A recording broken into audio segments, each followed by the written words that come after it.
All right, welcome back, 8th graders. So here we're talking about the substitution property.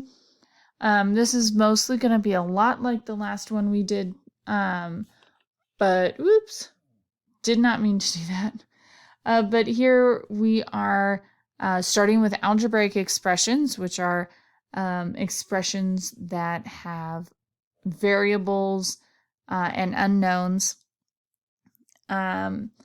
And we will be evaluating those given information. So, substitution property when you replace a variable with a value. I don't know why it says valuable. It should just be value.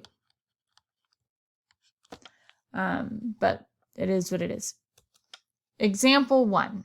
When I use substitution property for the sake of signs and just knowing where things are that I replaced, I use parentheses. So we have r plus 1 plus p.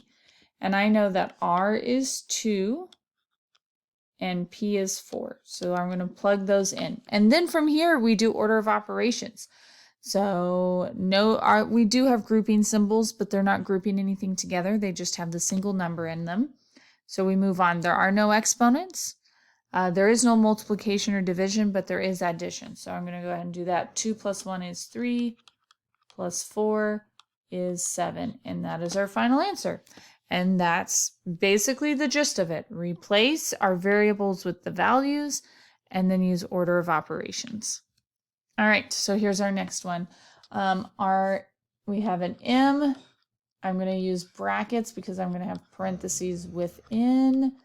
And so then it's just easier to not lose my parentheses.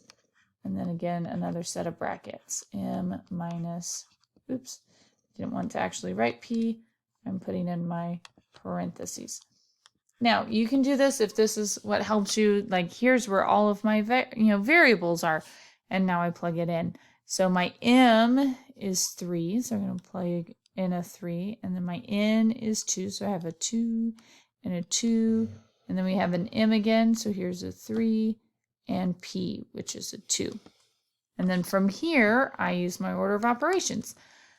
And so order of operations says go with grouping first. So here's my grouping symbol. So I'm going to have 3 times 2 plus 2 is 4. Minus, and then 3 minus 2 is 1. And then from here, 3 times 4, because we're going to multiply before we add or subtract. 3 times 4 is 12 minus 1, which is 11. And that is our final answer on that one. So even though there was more to substitute, that's still just the gist. We replace our variables with values and then order of operations from there. All right, so here's our next one. Keep in mind that when variables are kissing, that leads to multiplication. And so here we have A and B being 5. If I don't show that that's multiplication, whether that's with parentheses, which is what I tend to use, then it looks like it's 55, and that completely throws off with what we're doing because it's not 55. So we have bracket, parentheses times parentheses minus parentheses, divided by 4 times parentheses plus parentheses. So now I'm going to replace all of those variables with their numbers. So B is 5, A is 5, A is 5, A is 5, B is 5.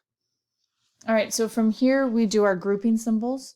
So here's my first grouping. Within that grouping I have multiplication, so that needs to happen before we subtract. So that's going to be 25 minus 5 divided by 4 times, and 5 plus 5 is 10. Now from here, we're going to simplify our grouping one more time. So 25 minus 5 is 20 divided by 4 times 10. And I know that at this step, very, very tempting to go ahead and take that 4 times 10, but don't. Because remember, in our order of operations, we have to multiply and divide from left to right.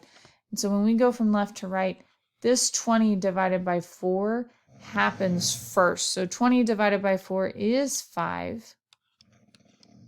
5 times 10 is what we're left with, and 5 times 10 is 50. So if I would have done the 4 divided by 10, I would have gotten 40, and 20 divided by 40 is 1/2. So see, there's a big difference between 50 and 1/2. So you have to be careful of those order of operations. That is our last example for this set of notes. I will see you in the classroom, and until next time, 8th graders, peace out.